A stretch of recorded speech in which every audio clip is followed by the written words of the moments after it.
Charlamagne, the hair transplant needing, hot breath, microphone melting, self-proclaimed God, claims to do the donkey of the day when he's the jackass of the earth. Charlamagne went on the Breakfast Club and said the Epstein files are being used to cause disruption in the black community, so I just want to know what the fuck has your goon and goblin ass been doing to the black community? Aside from you offending every woman that comes on your show while you sit in that booster seat and making black men crash out for fun, I don't know what the fuck you think you've done for the black community, bitch, but you're no saint. I also find it interesting that Charlamagne defends the Epstein files when he's been acquitted and charged of similar things. Oh, y'all don't remember when his not tall enough to ride this roller coaster ass admitted to putting a Spanish fly in somebody's drink and laying down in the bed with him? He says he got the girl under the influence with the intentions of doing stuff with her, not his friends, but then the girl comes out years later and says that him and his friends took advantage of her, and her cousin corroborates the story too. Bitches in the comments get so mad at me for exposing these motherfuckers' wrongdoings, talk about, oh, you're fat, why are you calling people this, why are you calling people that, you're big. Bitch, I am big off food that I bought with my own money working. I did not eat children, I did not snatch up women. I'm no saint, but I'm more holy than a sexual abuser. Anyway, I'm gonna shut the fuck up, cut the tapes.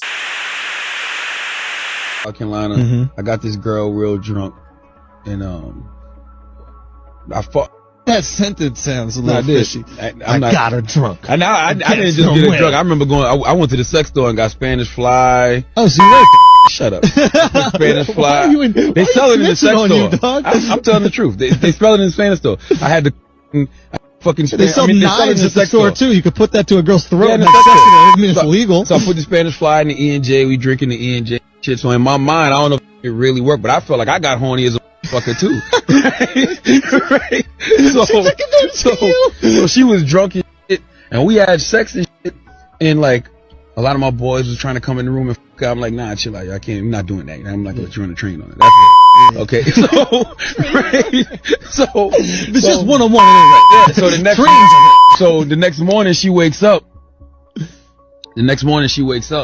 And we talk about it. And she's like, what happened? I'm like, we had sex. She said, okay, well, I'm glad it was you. Then a couple days later, she's like, yo, are you sure I only had sex with you? Because one of my stupid cousins was going around saying he f***ed, which he didn't. I know for a fact he didn't. Okay. I was there the whole time. Yeah. He did not. Yeah. He looked at her naked, but he didn't f***, right? So I'm telling her, no, me and you just had sex. Nobody else did nothing. So it just was weird that she was like, well, I'm just glad it was you. You know what I'm saying? Because in my mind, I'm like, yo, you could have been in a real bad situation if it was another. I took a drink, but I told him I was fine. I didn't want to drink. But it's like he kept pressuring me to drink. He was like,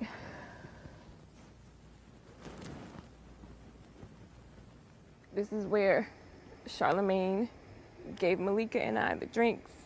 He himself made those drinks. He told me that I could trust him. I was like his sister. He would let nothing happen to me that night. He repeatedly asked me over and over and over if I wanted to drink, and even after telling him no several times, he still pressured me. I finally took a drink. Now, mind you, I'm 15 years old. I'm a child. I'm a minor. I'm being pressured into drinking by someone who I thought I could trust. I let my guards down. And I said, you know what? This is my friend. He won't let anything happen to me. And he betrayed me. He allowed his friends or cousins or whoever those guys were to take advantage of me, and he himself took advantage of me as well. He brought me here and left me here.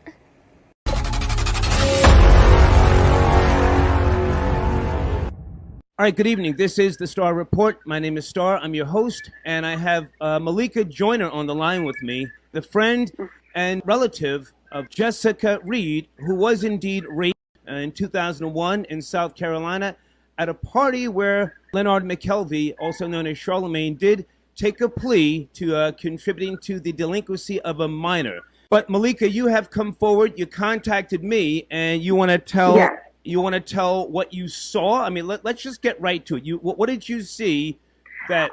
Well, okay, we can get right to it. We were offered drinks.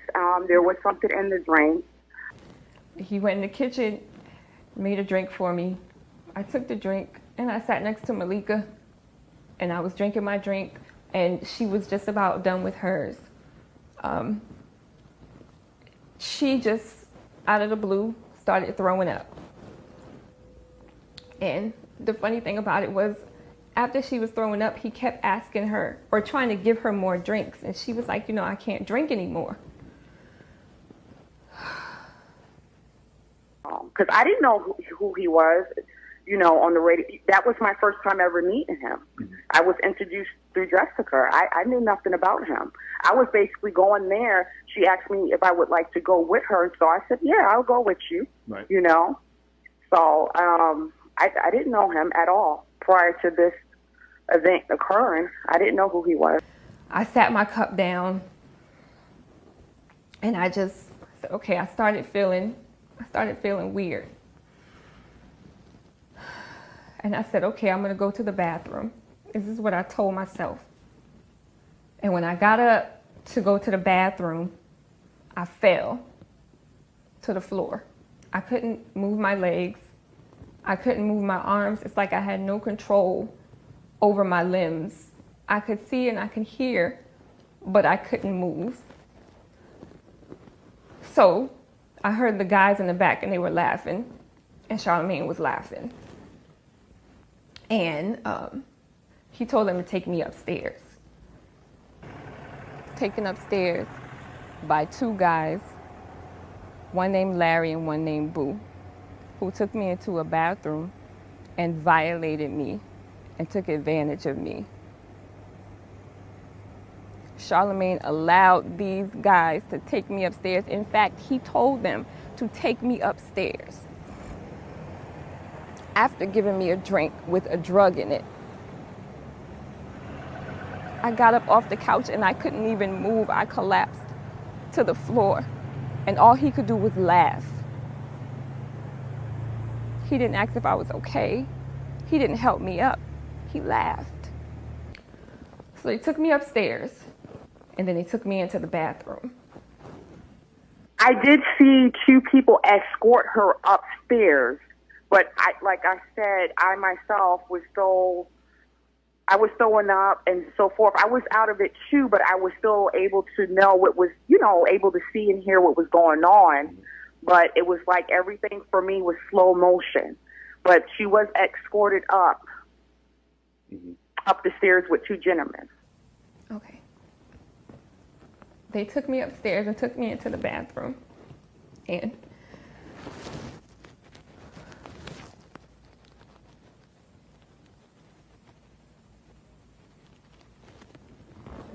I don't know if I can do this.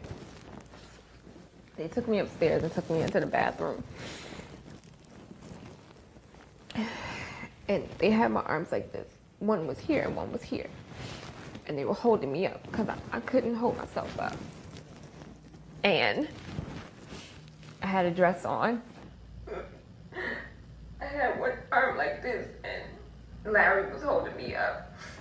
And Boo had this other arm, but with his other hand, he was just forcing his fingers in my vagina. And I was just sitting there helpless. I couldn't do nothing.